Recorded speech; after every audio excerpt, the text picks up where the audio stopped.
ഒരാൾ ഇവിടെ ഇരുന്ന് കരയാട്ടോ. ഞാൻ കരഞ്ഞിട്ടൊന്നുമില്ല. ഇവിടെ ബസ്സിന്റെ വീഡിയോ ഡബ് ചെയ്തോണ്ടിരിക്കാണ് ആള്. പക്ഷെ എന്താ നീ എന്തിനാ കരയണേ? ഞാൻ കരഞ്ഞിട്ടൊന്നുമില്ലല്ലോ. നീ കരഞ്ഞിട്ടുണ്ടോ? ഇല്ല, ഞാൻ കരഞ്ഞിട്ടൊന്നുമില്ല. അങ്ങനെയല്ല. അതിപ്പോ ഞാൻ ആ ഒരു വീഡിയോ ഇങ്ങനെ നമ്മള് അന്ന് ഇങ്ങോട്ട് നോക്ക്. ഒന്നുമില്ല.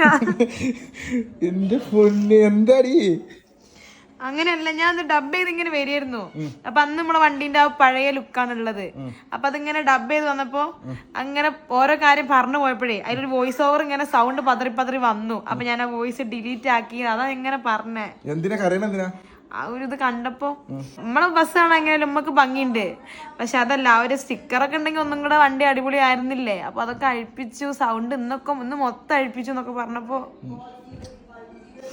ഭയങ്കര സങ്കടമായിപ്പോയി. കൃഷ്ണന്റെ സ്വത്തിന് ബസ്സിനോടുള്ള സ്നേഹം നിങ്ങൾ കണ്ടില്ലേ? സംഭവം വേറെ ഒന്നല്ല കേട്ടോ. അമ്മൂസ ബസ്സിന്റെ വീഡിയോ എഡിറ്റ് ചെയ്തോണ്ടിരിക്കുക. അപ്പൊ ഈ വണ്ടിയിൽ കാണുന്ന സ്റ്റിക്കറും കാര്യങ്ങളൊക്കെ പറപ്പിച്ചു MVD. അല്ല, സ്റ്റിക്കർ ഇല്ലെങ്കിലും ഇതില്ലെങ്കിലും നമുക്ക് നമ്മുടെ വണ്ടി എന്തായാലും അടിപൊളി തന്നെയല്ല. അങ്ങനെ ചിന്തിച്ചു. നമ്മളിങ്ങനെ കൊണ്ടു നടക്കണല്ലേ. അപ്പൊ നമ്മൾ ഈ ഒരു വീഡിയോയിൽ ഇപ്പൊ ഞങ്ങൾ അന്ന് ഈ വീഡിയോ അങ്ങനെ എടുത്ത് പോണ സമയത്ത് തന്നെ അന്ന് നമുക്ക് അതിനെ കാണുമ്പോൾ ഭയങ്കര ഭംഗിയാണ്. നമുക്ക് കണ്ണെടുക്കാൻ തോന്നൂല. പക്ഷെ ഇപ്പൊ അവര് എല്ലാം അഴിപ്പിച്ച് ആ ഒരു കോലത്തിലേക്ക് എത്തിച്ചു എന്ന് പറഞ്ഞപ്പോ അങ്ങനെയല്ല. വണ്ടി എപ്പോഴും നമുക്ക് അടിപൊളി തന്നെയാണ്. പക്ഷെ എന്നാലും പറഞ്ഞ അവസാനം വോയിസിൽ ഞാൻ എന്റെ സൗണ്ട് ഒക്കെ മാറി വിതുമ്പലൊക്കെ വന്നു. അപ്പൊ ഞാൻ പറയാ ചിങ്ങോനോട് കണ്ടപ്പോ ഭയങ്കര സങ്കടമായി പോയി എന്ന് പറഞ്ഞത്.